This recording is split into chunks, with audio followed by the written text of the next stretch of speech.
Volte à Índia. Tenho esperado por você pacientemente durante 15 anos. Em breve, nadarei para fora deste corpo, rumo ao domicílio esplendoroso. Yogananda, venha. A voz de Sri Yukteswar ressoou surpreendentemente em meu ouvido astral enquanto eu meditava, sentado em minha sede em Monte Washington. Atravessando 16.000 quilômetros num piscar de olho, sua mensagem penetrou em meu ser como a luz de um relâmpago. 15 anos. Sim, refleti, estamos em 1935, passei 15 anos na América, propagando os ensinamentos de meu guru. Agora ele me chama. Algumas horas depois, descrevi minha experiência a um querido amigo, o Sr. James J. Lin. Seu desenvolvimento espiritual, pela prática diária de Kriya Yoga, tem sido tão notável que eu o chamo, com frequência, de Santo Lin. Nele e em vários outros discípulos ocidentais, vejo com felicidade cumprir-se a profecia de Babaji de que também o Ocidente produziria santos de autêntica percepção de Deus, através da antiga senda de Yoga. O Sr. Lin insistiu generosamente em doar o necessário para minha viagem. Assim resolvido o problema financeiro, fiz os planos de embarque para a Índia, via Europa. Em março de 1935, registrei Self-Relution Fellowship, SRF, segundo as leis do Estado da Califórnia, como organização não sectária e não lucrativa, destinada a existir perpetuamente. Doei à SRF tudo o que me pertence na América, inclusive os direitos autorais de todos os livros escritos por mim. SRF sustenta-se com a venda de minhas obras e com doações de seus membros e do público, à semelhança da maioria das instituições educacionais e religiosas. Eu voltarei, disse a meus estudantes. Jamais esquecerei a América. Durante o banquete de despedida que amigos queridos me ofereceram em Los Angeles, fitei-lhes demoradamente os semblantes e pensei, agradecido, em Senhor, a quem se lembra de ti como único doador, nunca faltará a doçura da amizade entre os mortais. Parti de Nova York em 9 de junho de 1935, no vapor Europa. 2 estudantes me acompanhavam, em meu secretária, o Sr. C. Richard Urai, e uma dama de meia-idade, a Sorta, Eti Blecha, de Cincinnati. Desfrutamos dias de paz oceânica, em bem-vindo contraste com as semanas anteriores de pressa e trabalhos. Nosso período de descanso foi curto, a velocidade dos navios modernos tem seus aspectos lamentáveis. Como qualquer outro grupo de turistas curiosos, caminhamos pela antiga e enorme cidade de Londres. No dia seguinte à minha chegada, convidaram-me a falar a uma grande assistência em Caston Hall, sendo apresentado aos ouvintes londrinos por Sir Francis Augusband. Nosso grupo passou um dia agradável como hóspede de Sir Harry Lauder em sua propriedade rural da Escócia. Alguns dias mais tarde, nossa pequena comitiva cruzou o Canal da Mancha para o continente, pois eu desejava fazer uma peregrinação à Baviera. Senti que esta seria a única oportunidade de visitar a grande mística católica Teresa Neumann, de Konnersreuth. Eu lera, há anos atrás, um admirável relato sobre Teresa. O artigo trazia os seguintes informes. Teresa, nascida na Sexta-feira da Paixão, em 1898, feriu-se num acidente aos 20 anos, ficou cega e paralítica. Recuperou a vista milagrosamente em 1923 por meio de preces a Santa Teresinha do Menino Jesus, a Florzinha. Mais tarde, as pernas de Teresa Neumann foram curadas instantaneamente. A partir de 1923, Teresa absteve-se completamente de alimentos e bebidas, exceto a ingestão diária de uma pequena hóstia consagrada. Estigmas, chagas sagradas de Cristo, apareceram na cabeça, peito, mãos e pés de Teresa, em 1926. Todas as sextas-feiras, ela revive a paixão de Cristo, padecendo em seu próprio corpo as históricas agonias de Jesus. Conhecendo apenas o simples idioma germânico de sua aldeia, durante os transes de sexta-feira, Teresa pronuncia frases que os eruditos identificaram como aramaico antigo. Em certas etapas de sua visão, ela fala hebraico ou grego. Com permissão eclesiástica, Teresa submeteu-se diversas vezes à rigorosa observação científica. O Dr. Fritz Gerli, redator de um jornal protestante alemão, foi a Konnersreuth para desmascarar a fraude católica, mas terminou por escrever reverentemente a biografia de Teresa. Como sempre, fosse no Oriente ou no Ocidente, eu estava ansioso por encontrar uma santa. Regozijei-me quando nosso pequeno grupo entrou, em 16 de julho, na curiosa aldeia de Konnersreuth. Os camponeses bávaros demonstraram vivo interesse por nosso automóvel Ford, trazido da América, e seus ocupantes tão diversos, um jovem norte-americano, uma senhora idosa e um oriental de pele azeitonada, com longos cabelos escondidos sob a gola do paletó. A casinha de Teresa, limpa e arrumada, com gerânios florescendo junto a um poço primitivo, estava, aí, silenciosamente fechada. Os vizinhos e até o carteiro da povoação, que por ali passava, não nos puderam dar qualquer informação. A chuva começou a cair, meus companheiros sugeriram que partíssemos. Não, disse eu, obstinado. Permanecerei aqui até achar algum indício que me leve a Teresa. 2 horas mais tarde, estávamos ainda sentados em nosso carro, sob pesada chuva. Suspirei, queixoso, senhor, por que tu me conduziste até aqui, se ela desapareceu? Um homem que falava inglês parou ao nosso lado e ofereceu-nos ajuda, cortesmente. Não sei com certeza onde Teresa está, disse ele, mas ela costuma visitar a casa do professor Franz Wutz, que ensina línguas estrangeiras na Universidade de Eichstätt, a cerca de 130 quilômetros daqui. Na manhã seguinte, nosso grupo prosseguiu de automóvel até a quieta cidade de Eichstätt. O Dr. Wutz recebeu-nos cordialmente em seu lar. Sim, Teresa encontra-se aqui. Ele mandou avisá-la de que visitantes a procuravam. Um mensageiro voltou com a resposta. Embora o bispo me haja pedido que não veja ninguém sem sua permissão, receberei o homem de Deus que vem da Índia. Profundamente comovido por estas palavras, seguiu o Dr. Wutz, escada acima, a uma saleta. Teresa entrou imediatamente, irradiando uma aura de paz e jovialidade. Usava vestido preto e véu imaculadamente branco sobre a cabeça, apesar de ter 37 anos naquela época, parecia muito mais jovem, possuindo realmente um encanto e frescor infantis.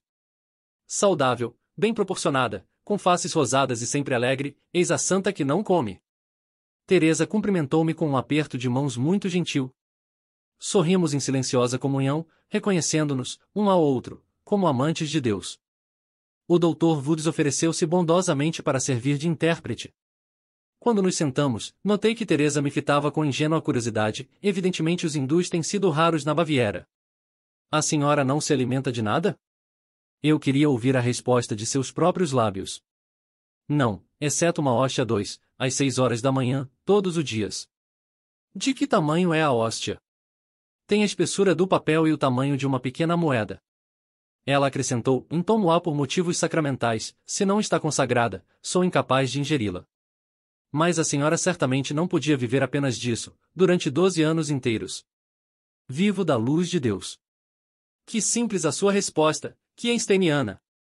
Compreendo, sabe que a energia flui para o interior de seu corpo, proveniente do éter, do sol e do ar. Um rápido sorriso iluminou-lhe a face. Sinto-me muito feliz por compreender de que modo eu vivo. Sua sagrada vida é uma demonstração diária da verdade proclamada por Cristo, e não só de pão viverá o homem, mas de toda palavra que sai da boca de Deus. 3. De novo, ela evidenciou alegria ao ouvir minha explicação. Assim é, de fato. Uma das razões por que estou na Terra atualmente é para provar que o homem pode viver da luz invisível de Deus, e não apenas de alimento. Pode ensinar outros a viverem sem alimento? Ela pareceu um pouquinho chocada. Não posso fazer isso, Deus não o quer. Quando meu olhar recaiu em suas mãos fortes e graciosas, Teresa mostrou-me uma chaga quadrada, recém-cicatrizada, nas costas de cada mão. Em cada palma, ela assinalou uma chaga menor, recém-cicatrizada, em forma de lua crescente. Cada chaga transpassava completamente a mão. Isto me trouxe recordação clara de grandes pregos de ferro, quadrados, com extremidade em forma de meia-lua, ainda usados no Oriente, mas que não me lembro de ter visto no Ocidente. A santa contou-me algo de seus transes semanais. Como observador em defesa, assisto integralmente à Paixão de Cristo. Cada semana, de quinta-feira à noite até sexta-feira a 1 hora da tarde, suas chagas abrem e sangram, ela perde 4,5 kg de seu peso habitual de cerca de 55. Sofrendo intensamente em seu piedoso amor, Teresa espera, entretanto, com alegria, estas visões semanais de seu Senhor. Compreendi imediatamente que Deus planejou a estranha existência de Teresa para reassegurar a todos os cristãos a autenticidade histórica da vida e da crucificação de Jesus, conforme relatam os evangelhos, e para demonstrar dramaticamente o laço sempre vivo entre o mestre da Galileia e seus devotos. O professor Wutz contou algumas de suas experiências com a santa. Um grupo de amigos, incluindo Teresa, costuma excursionar durante vários dias para conhecer regiões diferentes da Alemanha, disse-me ele. Verifica-se notável contraste, em Teresa de nada se alimenta, todos os outros fazem 3 refeições por dia. Ela parece uma tosa recém-aberta, imune à fadiga. Sempre que algum de nós sente fome e procura as hospedarias do caminho, Teresa ri-se jovialmente. O professor acrescentou alguns detalhes fisiológicos interessantes. Como Teresa não ingere alimento, seu estômago contraiu-se. Ela não tem excreções, mas suas glândulas sudoríparas funcionam, sua pele é sempre suave e firme. No momento de partir, manifestei a Teresa meu desejo de assistir a um de seus transes. Sim, venha, por favor, a Konnersreuth, na próxima sexta-feira, disse ela graciosamente. O bispo lhe dará permissão. Estou muito contente por me haver procurado em Eichstätt. Teresa apertou-me as mãos, gentilmente, várias vezes, e acompanhou nosso grupo até o portão. O Sr. Urai ligou o rádio do automóvel, a santa examinou-o com risinhos entusiásticos. Juntou-se um número tão grande de crianças e jovens interessados que Teresa se retirou para o interior da casa. Reapareceu numa das janelas, donde nos observava, atenta, infantilmente, acenando com a mão. Que a santa dorme apenas 1 ou 2 horas por noite soubemos por uma conversa, no dia seguinte, com 2 irmãos de Teresa, muito bondosos e amigos. A despeito das diversas chagas em seu corpo, ela é ativa e eficiente. Ama os pássaros, cuida de um aquário de peixes, e trabalha frequentemente em seu jardim. Sua correspondência é grande, os devotos católicos lhe pedem orações e bênçãos para a cura. Muitos a procuraram, sendo por ela curados de enfermidades graves. Seu irmão Ferdinando, com aproximadamente 23 anos de idade, explicou que Teresa tem o poder, através da prece, de transferir males alheios para seu próprio corpo, onde, então, os resgata. A abstinência da santa em relação ao alimento data da época em que ela rezava para que a moléstia da garganta de um jovem de sua paróquia, então se preparando para ingressar no sacerdócio, fosse transferida para a sua. Na tarde de quinta-feira, nosso grupo dirigiu-se à casa do bispo, o qual fitou meus flutuantes cabelos com alguma surpresa. Ele redigiu prontamente a permissão necessária. Não havia pagamento a fazer, o regulamento criado pela igreja destina-se apenas a proteger Teresa da avalanche de turistas fortuitos que, em anos anteriores, se precipitavam aos milhares em Konnersreuth, às sextas-feiras. Chegamos à aldeia, na sexta-feira, aproximadamente às 9:30 da manhã. Notei que a casinha de Teresa possui uma claraboia extensa para permitir, à santa, abundante luz. Agradou-nos ver a residência com as portas não mais fechadas, porém totalmente abertas, em hospitaleira acolhida. Entramos em uma fila de cerca de 20 visitantes, já de posse, cada um, da necessária permissão. Muitos tinham vindo de grandes distâncias para assistir ao transe místico. Teresa fora aprovada no primeiro teste a que eu a submetera, em casa do professor, demonstrara seu conhecimento intuitivo de que eu a desejava ver por motivos espirituais e não para satisfazer uma curiosidade passageira. Meu segundo teste ia prender-se ao fato de eu ter me colocado, pouco antes de subir as escadas para o seu aposento, em estado de transe yoga a fim de manter com ela uma relação de telepatia e de televisão. Penetrei no quarto repleto de visitantes, ela se encontrava deitada no leito, vestindo um traje branco. Com o Sr. Urai logo atrás de mim, detive-me assim que transpus o limiar, intimidado ante um espetáculo dos mais estranhos e espantosos. O sangue fluía das pálpebras inferiores de Teresa, num fio delgado e incessante, da espessura de uns 2,5 cm. Seu olhar dirigido para cima, focalizava o olho espiritual no centro da testa. O pano que lhe envolvia a cabeça estava ensopado de sangue, oriundo dos estigmas, as chagas da coroa de espinhos. O traje branco apresentava uma rubra mancha sobre o coração, proveniente da ferida do lado, no lugar onde o corpo de Cristo, séculos antes, sofrerá a última injúria, ao ser atingido pela lança do soldado. As mãos da santa estendiam-se em gesto maternal, suplicante, sua face tinha uma expressão simultaneamente torturada e divina. Teresa parecia mais delgada e apresentava mudanças sutis, tanto internas como externas. Murmurando palavras de uma língua estrangeira, falava com lábios ligeiramente trêmulos a pessoas que eram visíveis ao seu olhar superconsciente. Como eu me pusera em estado de sintonizar com ela, comecei a ver as cenas de sua visão. Ela observava Jesus, enquanto ele carregava o madeiro da cruz entre os escárnios da multidão 4. Subitamente, ela ergueu a cabeça, consternada, o Senhor tombara sob o peso cruel. A visão sumiu. Exausta em sua fervorosa piedade, Teresa caiu pesadamente sobre o travesseiro.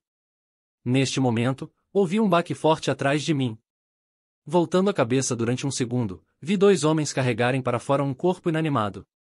Mas, por estar saindo do profundo estado superconsciente, não reconheci imediatamente a pessoa que havia caído. Fixei outra vez o olhar no rosto de Teresa, mortalmente pálido sob os filetes de sangue, mas agora tranquilo, irradiando pureza e santidade. Pouco depois olhei para trás de mim e vi o Sr. Urai de pé, com a mão sobre a face manchada de sangue. Dick, perguntei, ansioso, quem caiu? Você? Sim, desmaiei com o pavoroso espetáculo. Bem, disse-lhe eu, para consolá-lo, você tem a coragem de voltar e presenciar outra vez o espetáculo. Lembrando-nos da paciente fila de peregrinos, o Sr. Urai e eu silenciosamente nos curvamos em adeus a Teresa e nos afastamos de sua sagrada presença 5. No dia seguinte, nosso pequeno grupo prosseguiu de automóvel em direção ao sul, agradecido por não precisar depender de trens, podendo, ao contrário, parar nosso Ford onde quiséssemos. Ao longo da paisagem rural desfrutamos cada minuto de nossa viagem através da Alemanha, Holanda, França e Alpes suíços. Na Itália, fizemos uma excursão especial a Assis, em homenagem ao apóstolo da humanidade, São Francisco. A viagem pela Europa terminou na Grécia, onde visitamos os templos gregos e vimos a prisão onde o tranquilo Sócrates VI bebeu a cicuta mortal.